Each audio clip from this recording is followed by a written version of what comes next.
Hello, class, and welcome to week 5. So we're past the halfway point.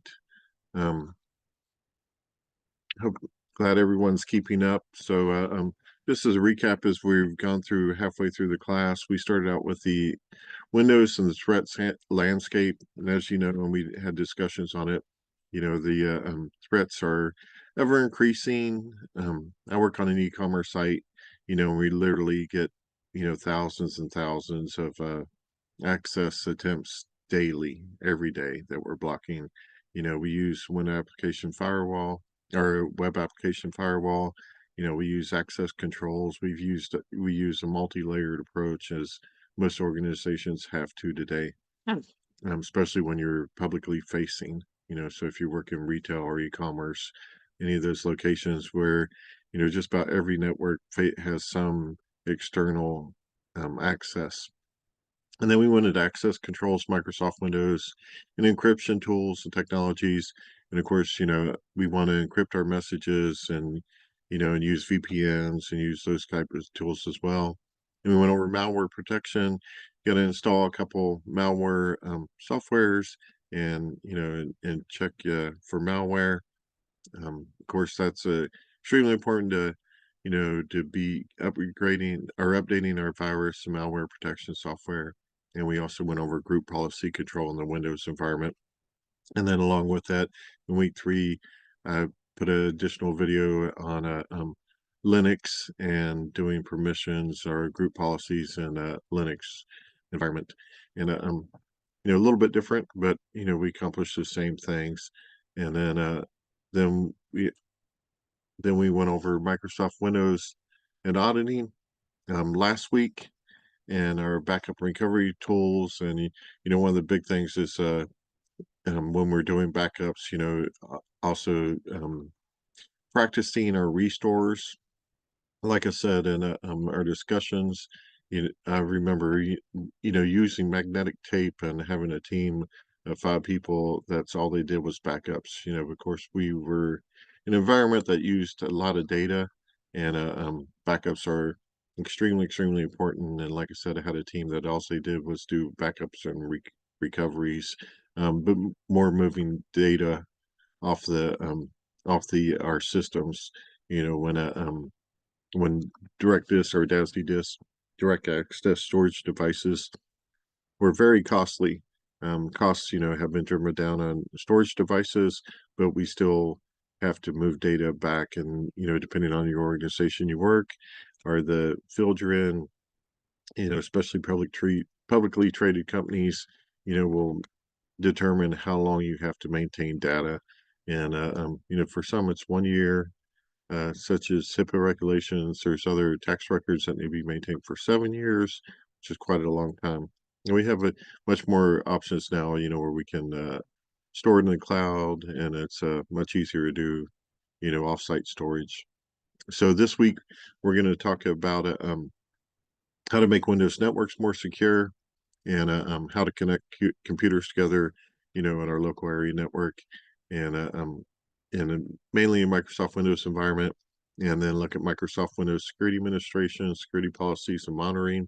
Key concepts include network security, Microsoft Windows environment, Windows security protocols, securing wireless networks, Windows security administration, security policy standards, procedures, and guidelines, and due diligence, regulatory compliance. Like I said, for most organizations, there is some regulatory compliance, and then of course we want to meet our customers' expectations. So the chapters are Chapter 9, Microsoft Windows Network Security, and 10, Microsoft Windows Security Administration. And then the assignments this week, we have the practical connection assignment, and that's when you reflect on what you learned so far in the course, and then apply it to where you work or at home if you need to, if you're a full-time student. Um, and just do a connection, a couple pages, look at the skills and theories. It's always great if you add a reference to your connection assignment. It could be the text, or go a little bit further and do a little bit of research and tie and where you work to how what you learn in security so far in this course. And and then there's two believe 2 labs this week. Yes, there is 2 labs this week. Creating, scheduling, a backup, and replicating system folders. And so, oh, there's 1 lab. And so, beyond our data, sometimes we need our system folders. I was just involved in an IBM incident where 128 servers went down, and we had to move servers over and restart them and rebuild them. A 23-hour ordeal. And so, your servers are important as well. So let's kind of dive into the PowerPoint presentations. Chapter 9 is Microsoft Windows Network Security. Let me bring that up and we'll review it. Network security is extremely important. Let's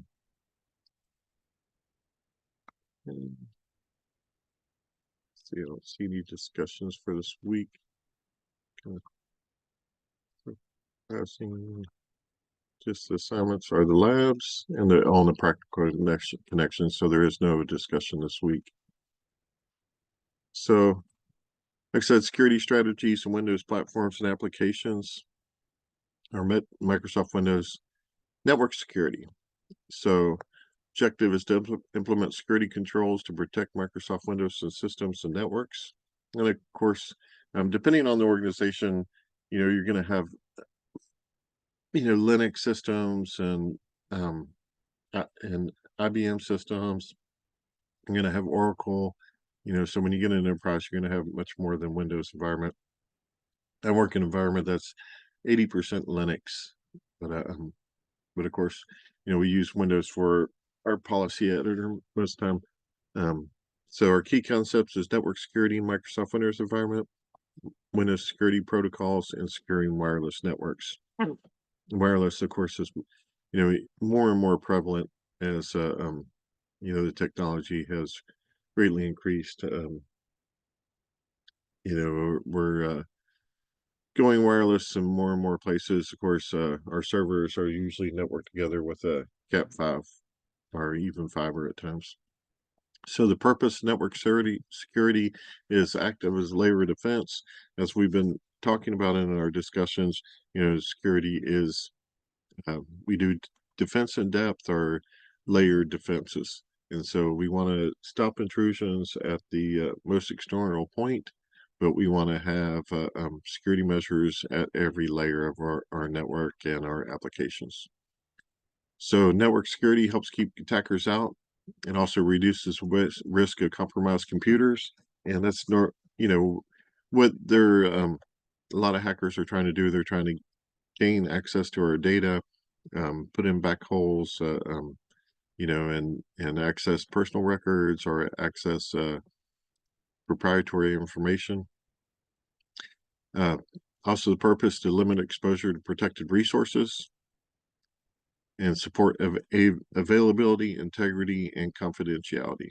And availability is huge. The denial of service attacks continue to happen frequently. Integrity, like I said, I work in e-commerce, and constantly our gift cards are being tested to see if they will work, and credit cards as well. And then confidentiality, you want to keep your customers and suppliers confidential and their information in your customer list. So 7 domains of a typical IT infrastructure. We have of course, our user domain, which is all our users, and we talk about security, and user training is critical. Our workstation domain, where we need to have a security layer, our LAN domain, which is our local area network, and then our LAN to WAN, our wide area network, and then our WAN domain, which will go out, and we usually have firewalls in between these, but we can have our application web servers, the mainframe, and our system application domain in another location. And then we also have the access to the internet from our LAN and our to people who work remotely, and then it can be to our customers and our suppliers. So we have our remote access domain. And for example, the company I work for now, we locally in Florida, South Florida, but our WAN, most of our mainframes and servers are in Georgia, a more secure location. I also worked in Texas before, where our mainframes and applications and the data servers I was talking about were in Clinton, Mississippi. And so, we were frequently connecting to the mainframes. Um, and then we would have our backup site at another location. So you could have your mainframes in two different locations connected to the WAN. And then users all over the world now, connected to a remote access sites domain. So our network types, did have a video for this. We have a local area network, but metropolitan area network, a wide area network, and a PAN, and a campus area network, and a global area network. And coming from a telecom background, I was more that there was only really two types of networks, and the others are, marketing kind of brought those up, like the campus area network. There is some validity to them, but the difference between the LAN and a WAN, as I was taught in telecommunication world, a LAN is local to you if you own everything in the network, all the transportation lines, is whether they're wireless or wired. But when we go into a WAN is when we're contacting a company like Verizon or AT&T to provide the connection between our local area network and our wide area network. And so if we own the network, it's local to us. And if we have to lease some of the services, then it becomes a wide area network. And of course, definitions are a little bit different for different places. And like I said, with IT, a lot of definitions come up due to marketing, because marketing is trying to sell a campus area network. And but if you have multiple campuses, then they can here's the one that I was going to show you. And so but like I said, Full Sail University is where you can get hands-on experience with emerging technologies, whether you're local. Hello everyone. In this video, we're going to talk about the different network types. And these network types depend on how large they are and how much of an area they cover geographically.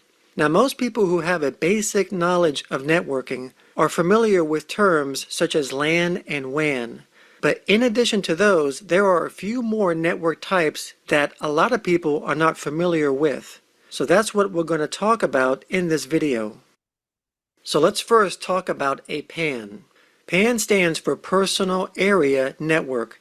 Now this is a type of network that is used on a personal level. It's a small network that is used for connecting devices such as smartphones, tablets, and laptops. And they connect to each other by using wireless technologies such as Bluetooth, infrared, and near-field communication, or NFC. But they can also connect by using a wired connection, such as a USB cable. PANs are generally used for transferring small files, such as music, photos, calendar appointments, and so on. And the next type of network is a LAN. Now LAN stands for Local Area Network. A local area network is a group of devices such as computers, servers, switches, and printers which are located in the same building, such as in an office or in a home. In other words, in close proximity to each other. The most common type of LAN is an Ethernet LAN, where two or more computers are connected to Ethernet cables using a switch.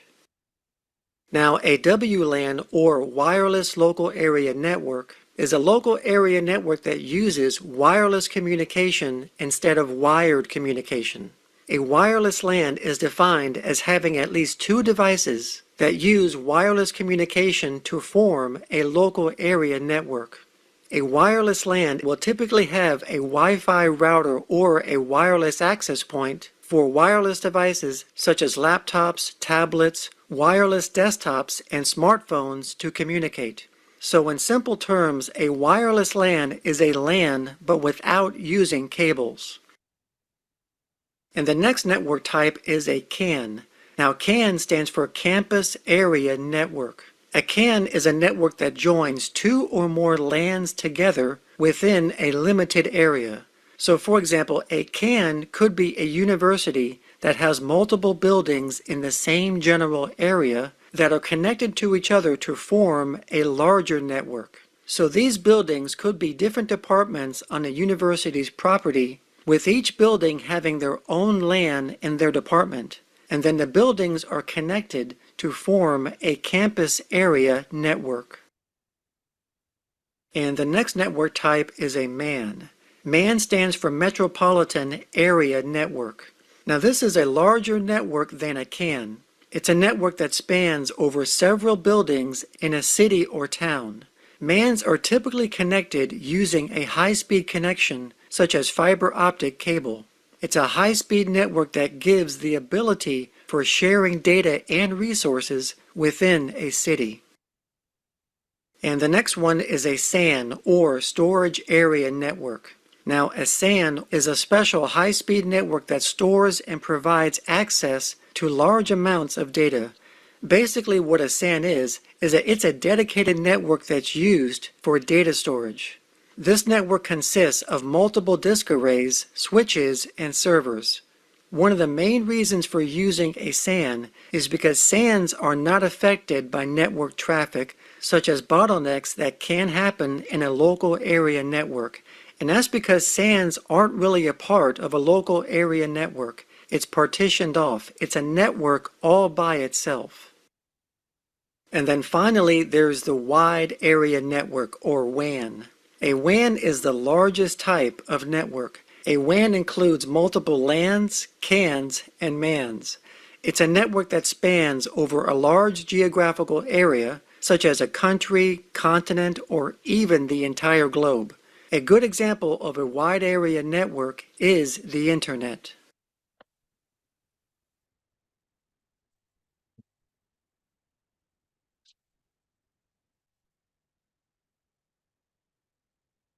So, like I said, that's a good video. In my personal opinion, a local area network is when you own it, and then and the wide area network is when we're leasing services, and then they did add the SAN, the storage area network, which is kind of different type of network, but we're using that to in our backup and recovery area to access data and to manage data. So looking at network security controls, much like Windows, we have access controls, we have communication controls, we use anti-malware software that we went over. We have recovery plans, including backups. We have procedures to change network device configuration changes. And we monitor tools and other detective controls, and we do software patch management. So the network device configuration changes, in a good network system and software system, we're monitoring for any device changes, any configuration changes, and we're auditing those, on a weekly or monthly basis. And like I said, if you're a publicly traded company, according to Sarbanes-Oxley, some of those things you have to do. So principles of Microsoft Windows Network Security, we have physical and logical access, traffic flow, and computer and device security. So physical and logical access, we locate important computers and devices in physically secure areas and limit access to them. Separate networks logically into smaller circuits to control resource allocation, and logically separate networks is beneficial when you need to keep groups of devices separate, and is common in larger networks. So when we look back and we have a campus area network, a lot of times in the computer science division or building and the HR building, most of the traffic is contained in that building. So we can set up that local area network and logically make it where only the traffic that needs to leave the building leaves the building. And so that way we're not putting traffic everywhere across the whole campus. And then physically, as part of network security, we should physically be walking our network and looking at all the access points and looking at our routers and our servers, and are they physically secure, and where are they located, and looking at backups for them. So traffic flow, we use firewalls and other type of filters to discard unauthorized traffic on a network. Filters should exist on all network boundaries and between segments to control network ingress and egress. And that's true as we logically separate the network. And then computer and device security, each computer and device on network is prepared to handle any known attack. Any computer or device does not have to have proper security controls deployed to pose as a threat to the entire network. And so that is true. So we need to look at every device, and this makes it a little more complicated when we're in a network where we allow bring your own devices, because then we have to Alexa, stop. Sorry about that. Reminder coming up. And then let's see, and then common components found in our networks. We have our Cat5, Cat6, which keeps on going up. Cat3 is your regular telephone wire. Then Cat5 is commonly used. Cat6 and 7 have even better properties, but we usually use twisted pair. We can also use coax, and coax comes in different sizes and capabilities other than just the Cat6 or the Cat59 that you're used to at home. There's also other ones that we use in communications, especially in video communications, where we allow larger throughput than on a Cat6. We have fiber optics, and then we also have wireless. Our network devices, as you probably recall, we use switches, routers, gateways, and firewalls. And really what determines the device is the service it provides. And so a switch and a router do completely different things. If you recall, a switch, will it's an ingress point and egress point, and it'll stop information from going places that it doesn't need to go, but it doesn't route the information. And where a router will actually change IP addresses and route it from one place to another. And the gateways technically change protocols. And so if you're going from like an Apple network to a Cat5 network or an Ethernet network, and then firewalls are purposely meant to block unwanted communications. Then our servers, we have a file server, a print server, data access server, application server, and a firewall. And so, like I said, the connection media, the adapters and wires that connect components together.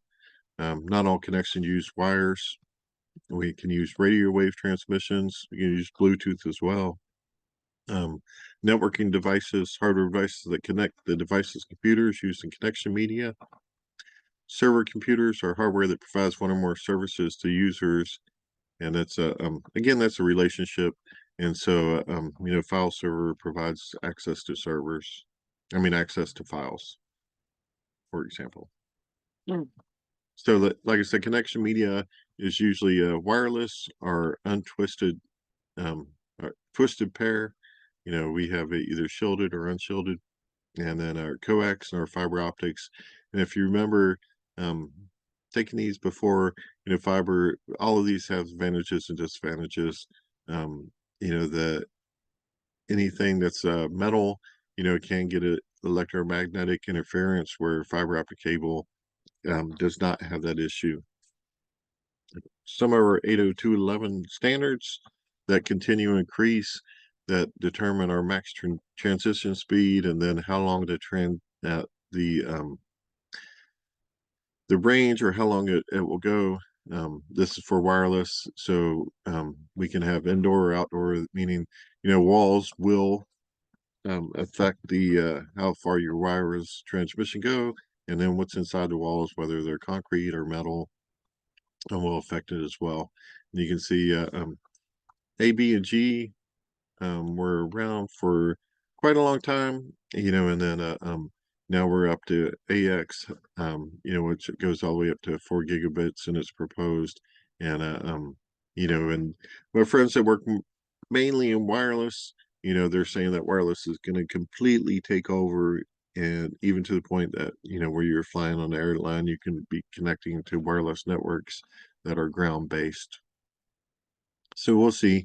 Like I said, you can see the range is not determined for AX, and we're going from, a couple 100 feet, 100 feet, all the way up to 3,200 feet, and, different frequencies. Our network devices are the simplest networks, have few devices, and every component is connected. More than just a few devices in this arrangement is difficult to manage. Today's network environments use several types of devices to keep connections manageable. One is a hub, which is a box of several connection or ports that allows multiple network cables to attach to common hubs. It acts as a hardware repeater. The key thing about a hub, if you remember, anything goes in one port comes out all the ports. And so hubs are not, smart. They're just passing the information to all the ports that come out of the hub. They do sometimes call them smart hubs, but those are really switches, and switches will only send information to where the output is. So if you request from one of these desktop computers and you hit a switch and you're asking to go to the file server, the data is only going to go to the file server. Now the request won't go to the print server, and that's the difference between if this was a hub, it would come in a port and it would go out both ports. Router connects two or more separate networks. Whoops. And can connect any type of networks as long as they use same protocols. That's the difference between a router and a gateway. It's more intelligent than a switch and expects address portions of the packet, examines destination address, and forwards the packet to the correct outbound port. Can be standalone, however, a device or with multiple network interface running software. So routers work on IP, and then our Ethernet standards work with switches, and there's also Apple Talk and some others. So a gateway is a network device that connects two or more separate networks with different protocols. Usually, it can be wired and wireless or WANs. It can do many things that a router performs and translate network packets. It's more complex than a router or a switch, and we often use it when connecting to the internet. We use a gateway. Let's see.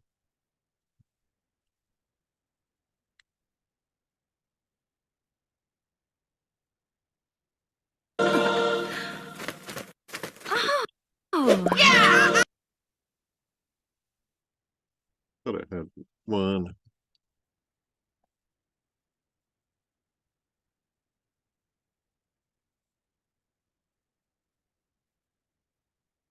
Queued up. But the difference going back, there's a bridge as well up there. We'll look at this real quick. Jorge has always put the ones he loves first, but when it comes to caring for his teeth, he's... Hello everyone. In this video, we're going to talk about the difference between a hub, a switch, and a router. Now, all three of these devices are similar, but there is a difference in the way they handle data. So we'll first talk about a hub. Now, the purpose of a hub is to connect all of your network devices together on an internal network. It's a device that has multiple ports that accepts Ethernet connections from network devices. Now, a hub is considered not to be intelligent because it does not filter any data or has any intelligence as to where the data is supposed to be sent. And that's because the only thing a hub knows is when a device is connected to one of its ports. So when a data packet arrives at one of the ports, it is copied to all of the other ports. So all the devices on that hub sees that data packet.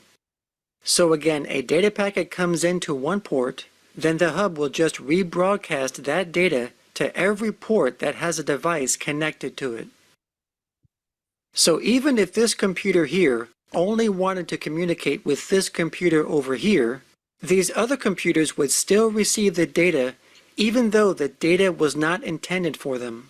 So when this happens, it not only creates security concerns, but it also creates unnecessary traffic on the network, which wastes bandwidth. Now, a switch is very similar to a hub. It's also a device that has multiple ports that accepts Ethernet connections from network devices. But unlike a hub, a switch is intelligent. A switch can actually learn the physical addresses of the devices that are connected to it, and it stores these physical addresses, called MAC addresses, in its table. So when a data packet is sent to a switch, it's only directed to the intended destination port, unlike a hub where a hub would just rebroadcast the data to every port. So as an example, if this computer here wanted to communicate with this computer over here, the data packet arrives at the switch, and then the switch will look at its table of MAC addresses and matching ports and deliver the data to the correct port. And then the data packet would only go to that computer. So that's the major difference between a hub and a switch. So as a result, switches are far more preferred over hubs because they reduce any unnecessary traffic on the network. So as a review, a hub only detects that a device is physically connected to it, and a switch can detect specific devices that are connected to it because it keeps a record of the MAC addresses of those devices. Now, hubs and switches are used to exchange data within a local area network. For example, such as in your home network or in a business. They are not used to exchange data outside their own network, such as out on the internet. Because to exchange or route data outside their own network to another network, such as out on the internet, a device needs to be able to read IP addresses. And hubs and switches do not read IP addresses. So that's where the router comes in. Now, a router does exactly what its name implies. A router is a device that routes or forwards data from one network to another based on their IP address. When a data packet is received from the router inspects the data's IP address and determines if the packet was meant for its own network or if it's meant for another network. If the router determines that the data packet is meant for its own network, it receives it. But if it's not meant for its own network, it sends it off to another network. So a router is essentially the gateway of a network. So here we have a private network with its router, and we'll refer to this as the red network, indicated by the red colored screens on the computers. And over here you're going to have different data packets, indicated by their different colors, which represents different IP addresses, and they are going to be entering the red network's router from the internet. Now the router is only going to accept the red data packets, because they are the only ones that are intended for this network.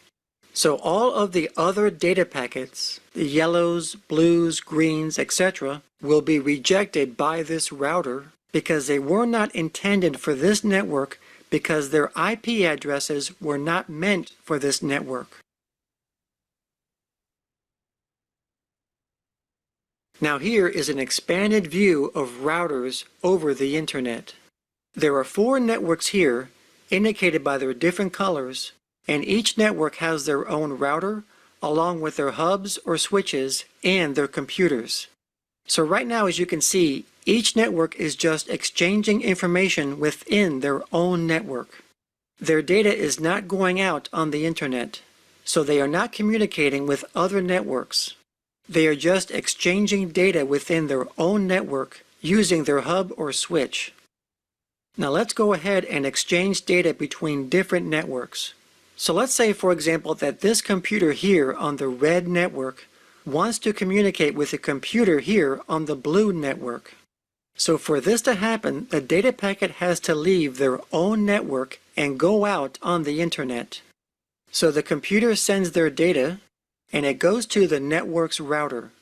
And once the data packet reaches the router will look at the IP address of the data packet and then forward the data out on the internet to the next router, and then make its way to the blue network's router, and then to the intended destination computer. So in a nutshell, this is how routers work. So in conclusion, hubs and switches are used to create networks, while routers are used to connect networks. All right, great.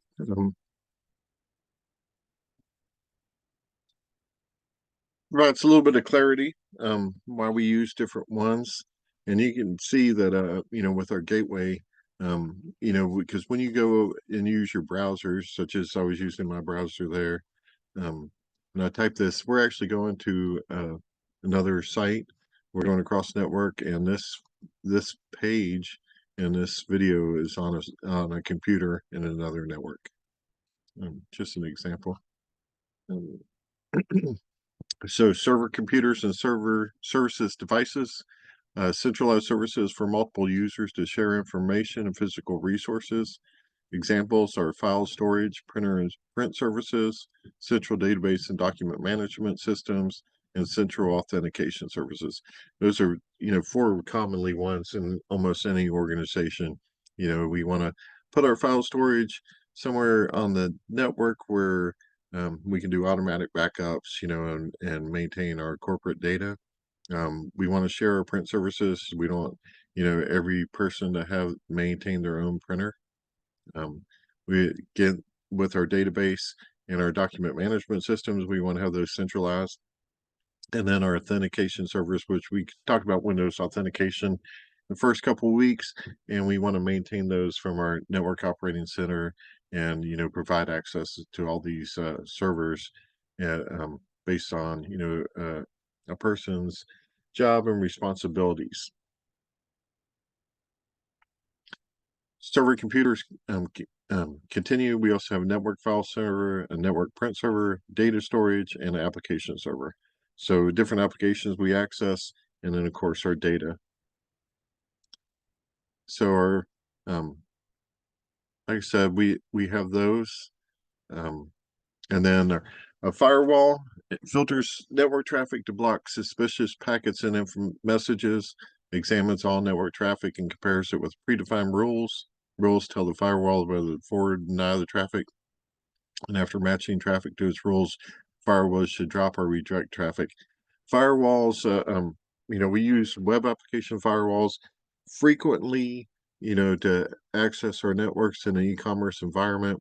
The rules can be very, very intense, where they're checking for multiple IP addresses or checking the headers on a request.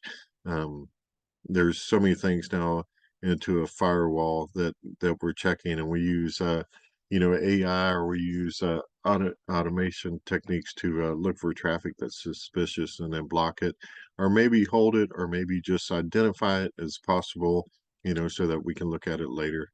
And of course, another example, if you're an e-commerce site, you might want to reject all traffic coming from China, and that's what China does to a lot of traffic. They don't allow traffic from outside of China into their networks.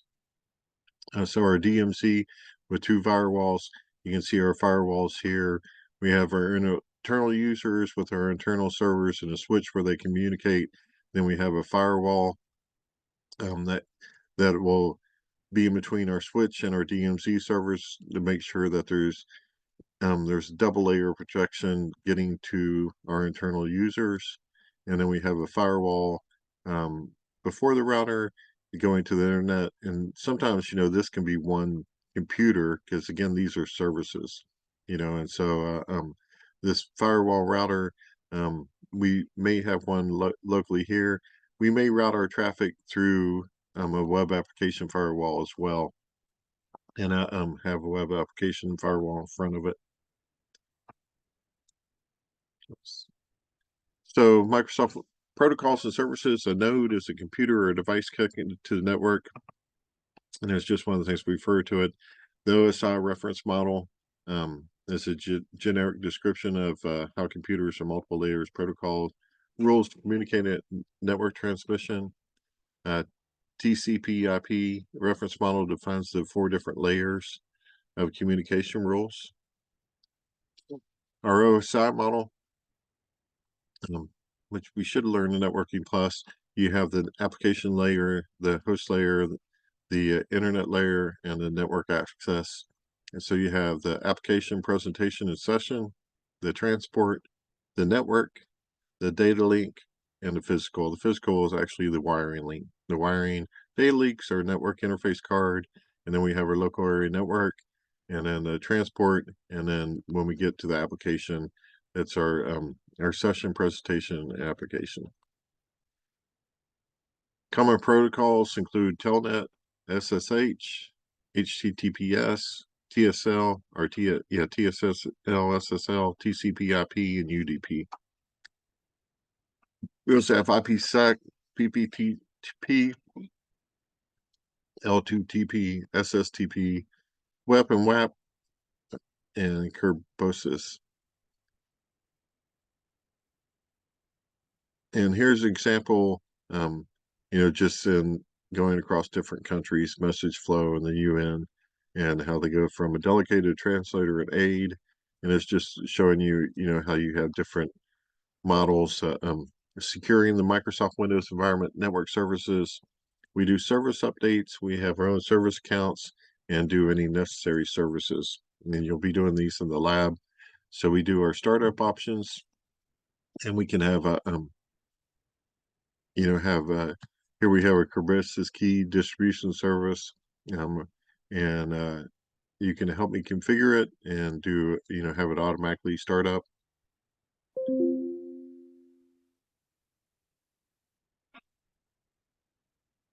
Here's our security guidelines for wireless, WPA, and we can use media access, address filtering, SSID broadcasts. That's where you can go on your phone. You actually see, that you're connecting to a network and the network name. We can we can disable that. We can limit out down eavesdropping and physically separate the wireless network by purpose. And so we may have a guest network. We may have employee network. We may have a network that just goes from building to building to provide traffic between 2 buildings in a campus area network. Desktop and server security.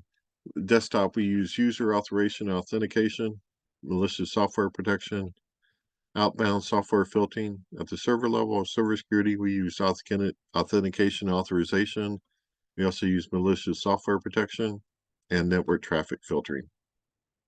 There's IP version 4 and IP version 6, which used to be a bigger deal going from 4 to 6, but now that translation happens in our gateways and also in some of our smarter switches.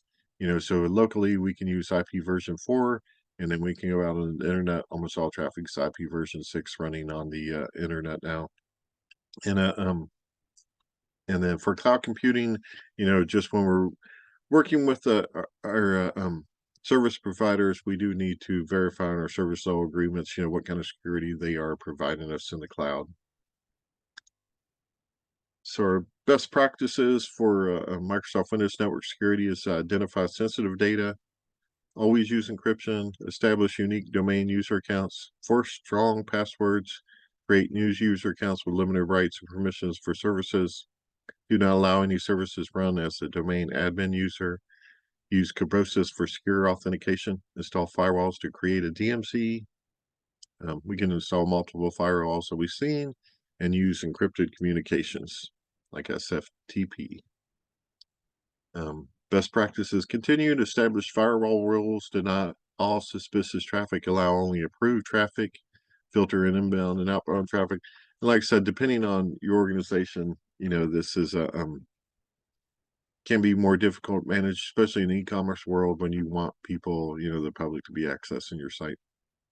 Install or anti-malware software, do scans daily, and then update that software as well. And then make sure we're using WPA for our wireless and disabling our SSID broadcast, unless we're, for our guest wireless network. And then, of course, that should be much more limited than other capabilities. Do not enable wireless or mobile broadband cards while connecting the organization's internal network. Do not allow visitors to roam around the facilities using the wireless LAN. Avoid connecting to public networks. Use a VPN. Install separate wireless access points for guests. Disable or uninstall services we don't need. So in summary, we talked about network security in a Microsoft Windows environment. We want our Windows security protocols, and we talked about securing our wireless networks.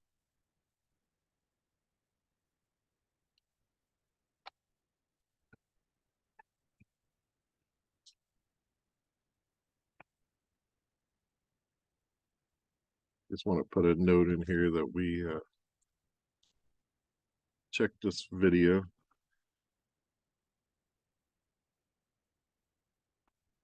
That was chapter 9. Chapter 10, let me bring that up.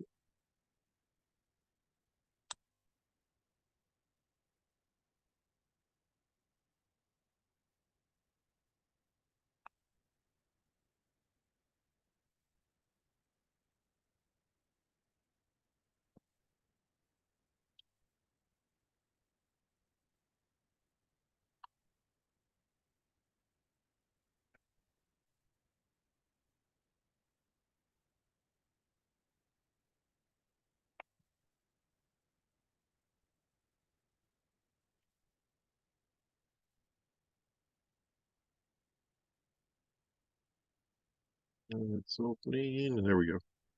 But chapter 10 is Microsoft Windows Security Administration, and there's a lab on this as well. We explain the role of Microsoft Windows Security Administration, security policies, and monitoring. Key concepts include security information in the Windows environment, security policies, standards, procedures, and guidelines, and due diligence and regulatory compliance. As we look at security administration, it's the process of putting security controls into effect within the IT infrastructure. Security administrators configure and maintain computers and devices to uphold security policies. The task center on the Windows Server and workstation computers and other devices, user accounts, authentication methods, and much, much more. There's there's just so much to security administration. There's a ongoing thing where we plan for what we're going to admin changes we're going to do. We make those changes. We check and see that the changes are made, how they're working, and we act upon them and then start planning again. And so it's just continual, how is our security doing and how should we monitor it, change it. So tasks include provide input for acceptable use policies, enforce password controls, enforce physical security standards, deploy controls to meet encryption requirements, implement backup policies, keep our software up to date, ensure anti-malware controls are current and enforced, monitor log files. We should be monitoring for system changes, for application changes, and for access logs, monitor system and network performance. The CIA trade, hopefully you've been over this for confidentiality, integrity, and availability is the the cornerstone of security and security in the Windows environment and every network. We want to provide confidentiality of our users' data and our own data, the corporate data. We want to provide integrity, which means the data is accurate, and then of course we want to provide availability to the right people at the right place. We need to do this through firewall administration, through performance monitoring, backup administration, and then of course doing our updates, our OS service pack administration, which on our Windows servers and our Linux servers, we usually do it most places I work is once a month you'll go in and update your OSs. And a lot of times that requires a restart. Sometimes it does not, depending if it's a minor or major update. We also do group policy administration, or DACL administration, or encryption administration, and anti-malware software administration. So just some screens on our firewall administration that you'll be doing on the lab. There's performance monitors in Windows, and of course, most enterprises we're going to use other tools as well. There's our backups that we can do in Windows that you did last week. So we can schedule this at a server level. We can schedule, how often we want the backup and how many copies we want to do. Our OS service pack administration, usually, here's our baseline security analyzer that we went over before. It evaluates computers in accordance with the Microsoft security recommendations and ensure the OS and Microsoft softwares are up to date. Our group policy administration, I believe we have the discussion on this, or we will next week. That's where we set on group policies for all users must meet with their passwords. And then our DACL, our file permissions, we can set those as administrators. And here's an example for a Hello World file, who has access to it. Michael does, and of course, administrators do. And then here's us auditing or changing the permissions. And like I said, you'll do this in the lab. Our encryption administration is also in the Windows environment that you'll be doing in the lab. And BitLocker, we talked about BitLocker, using that BitLocker and BitLocker to go is one of our options. You can see, where we're turning BitLocker on and off. Our anti-malware software administration, key steps: staying malware free is require antivirus, anti-spyware software on every computer.